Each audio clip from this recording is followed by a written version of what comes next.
Okay, so we're going to do a full breakdown now of Fraser Island, our thoughts, do's, don'ts, what to avoid, what not to avoid, where to stay, where not to stay. First and foremost, I would highly, highly recommend checking the weather before you come. If there is an inkling of rain forecasted for that week, don't bother, because it's more than likely going to rain. And to do this trip, you need the sunshine. The roads here are all sand. Literally anywhere you go is sand, apart from Urong. When you get to like the small towns, there's a little bit of bitumen, so you're all right there if you stay in there. But all the roads are weather dependent, I would say. They're much better to drive on in the rain.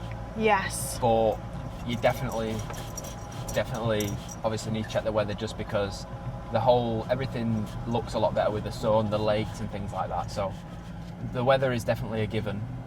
Another thing to keep in mind is the marsh flies. Now, Oof. There's marsh flies all year round on here. No, I don't feel like anybody actually mentions the I marsh haven't flies. seen one video about anyone mentioning the marsh flies here. However, they do bite and it's painful. So it's ideal if you go in a bit more cooler climates, because you can wear your long pants and things like that. But if it's hotter, then you kind of just have to deal with it and just expect there is going to be marsh flies. But again, there's no mention. Everybody always mentions about the dingoes. Everyone knows there's dingoes on this island, so they're not even a massive worry or concern. Secondly, is I would honestly recommend travelling during low tide, and I know that's obviously another obvious thing, but the lowest tide you can, because then you can avoid all the rough tracks on the sand and you can just drive a lot smoother. Like today, it only took us maybe 35 minutes to travel down the beach, because where usually it was taking us nearly an hour, even if the tide wasn't at high, it was at like medium. So there's another thing. Yeah. Also, make sure you check the tide times and have a printout, or at least have it with you at all times, because obviously, like I said, you have no signal here unless you have a Starlink and you're willing to have it on and pay for it. You need to know the tide times and have it at hand at all times. The reason why I'm saying that is because if you're on the east side of the island, Eli Creek, which is the main part of the east side, about halfway up you need to pass it. It is literally impassable at high tide. People recommend within 2 hours at low tide and high tide that you can pass through, but during 2 hours either side of low tide. 2 hours of either 2 hours either side of low tide to go there, because it is genuinely impassable. We saw it on the way down here when it was low tide, and it was deep, wasn't it? Like if you was to go past that at high tide, you ain't getting past it. Heading up through the middle, like through the guts of the island, it takes a while. Even though it may seem like it's the quicker route, we was putting on Google Maps yesterday whenever we had fractions of signal to go from the Lake Birrabeen up to Wathumba, which was our campsite on the western side. It said 4 hours and 24 minutes. That's through the middle. We drove out to Urong, up the east coast, and then we got so far up and then turned in, and it took us maybe an hour and 40 minutes. Yeah. So you can pretty much cut the time in half if you use the eastern side as the main highway.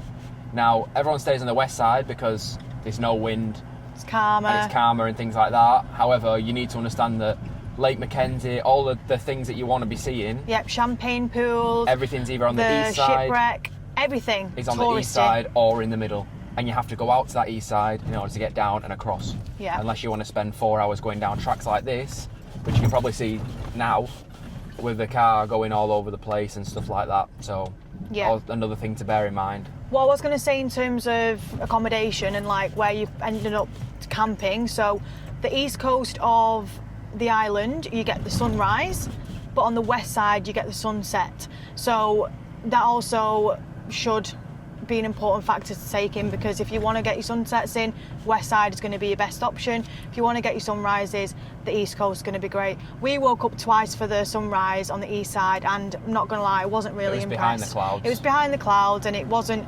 We had to get up at 10 to 5, so it's pretty early, whereas if you get the sunset, you know what I mean, you can chill all day. But sacrificing the travelling around all day if you're on the west side. So if you're thinking about coming here and staying still, then get yourself On the west side. But other than that, I'd recommend staying on the east side. As well, just as another point to that, you are supposed to book your campsites. It's made out online that you kind of just camp anywhere, which I thought, but to be honest, that kind of does ring true, because yeah, the rangers might come and see you and blah de blah whatever, but if you've booked somewhere on the west side, just if you find like an empty spot anywhere, you can kind of just camp. You still got to pay for the nights anyway. Everywhere's the same price unless you stay at the actual stations. Yeah. But you can kind of really camp where you want within designated areas. Yeah. And there is signposts. So we originally booked Zone 6, and on the East Coast we booked Wathumba. So the West Coast. Sorry, the West Coast was Wathumba, and we booked the East Coast in Zone 6, but we actually ended up staying first night at Zone 7 on the east side, and then our second night we stayed on the East Coast again in Zone 8. So no, in Zone 4, 5. Zone 5. Zone 5 was further down. Oh, anyway, we didn't end up staying in the zones that we were supposed to, but I think you're meant to book it online so that they know and have a sort of register as to how many people are camping on the island and whereabouts you are. And obviously the dingoes, we didn't really have any interactions with them. I mean, I woke up in the morning at one point, which you saw during the video, with one of them at the side of the car, but as soon as it heard me sort of getting out, it just legged it. We saw a few yesterday, quite a few in packs, going up and down the beach, but again, nothing. Just be wary. Just be wary. Go out with your dingo sticks. Make sure you've got something with you if you're having food around your car and you're camped up. But there wasn't really any interactions that we felt were, as bad as most people make out. We drove past another yesterday, and some guy was sat with one. Yeah, exactly. But I am absolutely not recommending to do that, but I'm just trying to say, like, it's not being as bad as we thought it was going to be. And the obvious point that I'm going to make, and it mustn't be obvious, but it is an obvious point, is as soon as you get off the barge and you get through wherever you're getting to, just air your tyres down, because some guy was right up my backside driving through the thing, and I was like, I'm just going to let him pass because I've got to air the tyres down anyway. Pulled to the side, I aired the tyres down, I gave him 20 psi, and we literally drove further down the road, and the guy was bogged, literally axle deep in sand. Yeah. And I know it's an obvious point, but it's clearly not. Yeah, and it's not signposted as soon as you get on here. Like when you get on certain tracks, it says lower your tyre PSI, but it isn't on here. But you should just know you're on sand. We learned today it's the world's largest sand island. Yeah. So you're going to have PSI. We've had our PSI down since we got here. It's 20? Yeah, since we got here, and we're only going to air up now. When we get back on Hervey Bay, yeah. So yeah, do make sure you do that. Things to pack, jumpers, warm clothing. It gets freezing at night time, as I said last night. People come here with the bikinis and the sarongs. Make sure you've got an evening outfit as well, long sleeves for the marsh flies, socks as well, keep you comfortable and cosy. Put it this way, a marsh fly bit me through my sock. Yeah, so they don't take no prisoners. Obviously pack your sun cream. I did mention before about your inflatables. You can buy them here, but I would highly recommend bringing them with you because you don't want to fork out $35 for a bloody rubber dinghy ring that cost you $6 back in Kmart. So as you may have seen or may have heard, or if you haven't, we've lost the keys to our jerry cans. Yeah, I did mention, yeah.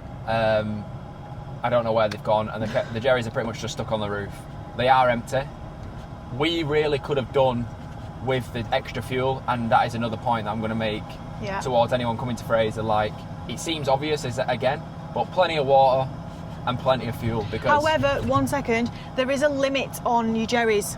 It does say that on there. So you're only allowed 2 jerrys worth of petrol.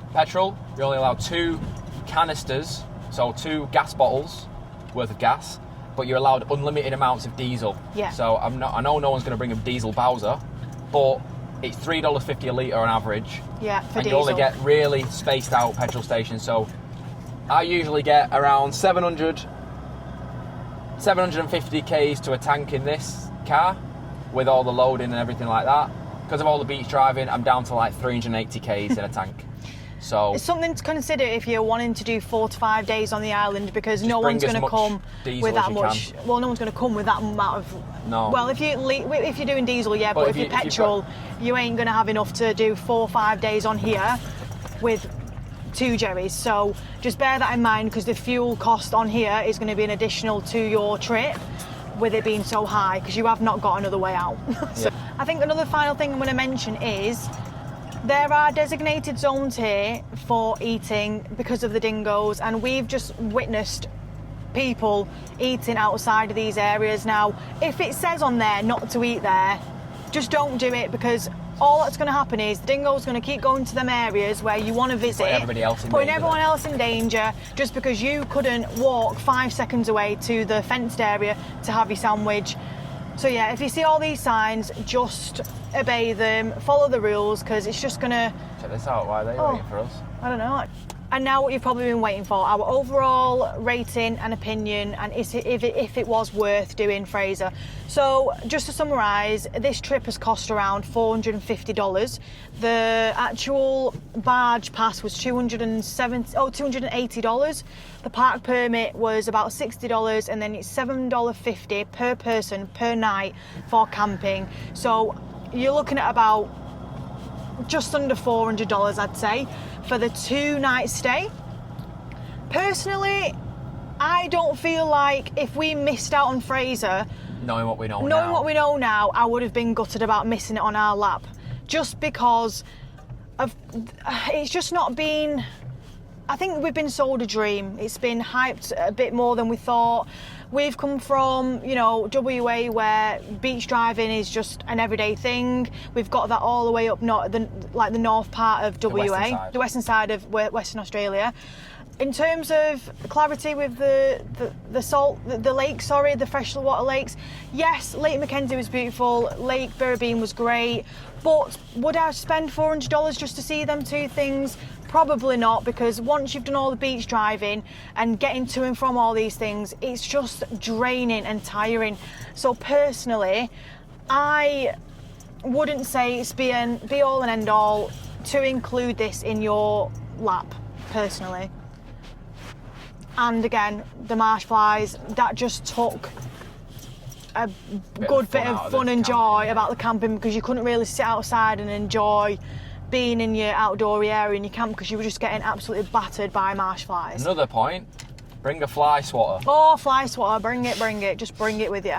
So yeah, I'm gonna, out of 10, I would strongly rate that about a 5 to 6, and I'm only giving it that because we actually had a really nice time on our own. The lakes were gorgeous, but again, the weather's killed it, and this driving is just a bit too much. So yeah, that's just my rating. Liam? Yeah, I'd say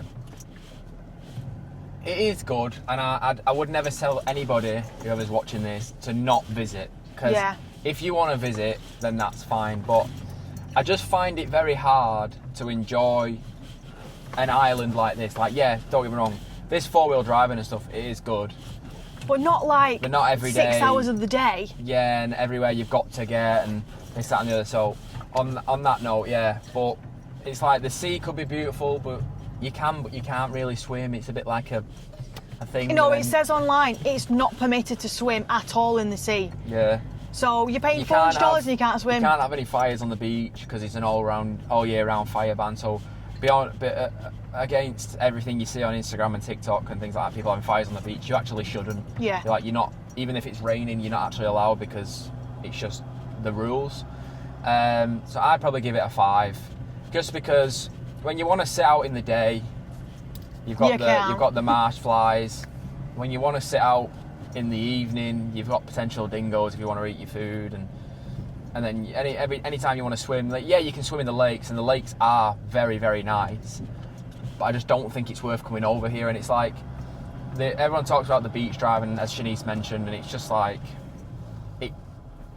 the novelty wears off pretty quick. Yeah, and you know, you do see the cars that are on the beach absolutely razzing it, and they're all part of the tour groups, so they've paid to hire that car, so they can abuse it. They can use and abuse that car. If you come in with your home like us, yes, and you've got your fridge in the back that's popped off, we've actually strap it down, because the fridge has pulled all the screws out 3 times. Yeah. So I've had to screw it down and strap it down just to make sure that it stays put. Yeah, so that's why we would rate it. However, yes, it's been a nice trip, but I wouldn't say that you'd be missing out if you carried on and didn't fork out the money to do it. Yeah. But please understand that we're not telling anyone not to do it. Like, this is our opinion, and in our opinion, this is how we feel. Yeah. If you are, whoever's watching this and thinking about doing Fraser, you're more than entitled to make your own opinion and make your own memories. Like, you might have a different view on things, you might enjoy things a bit different, but for us, everything we've just mentioned is all the reasons as to why we don't really rate it, and we feel like it's been a little bit overhyped, especially for people who are living on the East Coast, just because, like, you can't really do much beach driving. Oh. So with that in mind, like, they're probably buzzing to come to Fraser, and especially it's probably better with a bit of a crew as well, with a few cars with you and stuff, because then you can have a bit of fun and you're not really too bothered about breaking down and things like that. Like, and so like I say, everyone make their own memories and everyone do what they want to do, but that's just our opinion. That's how we feel towards it.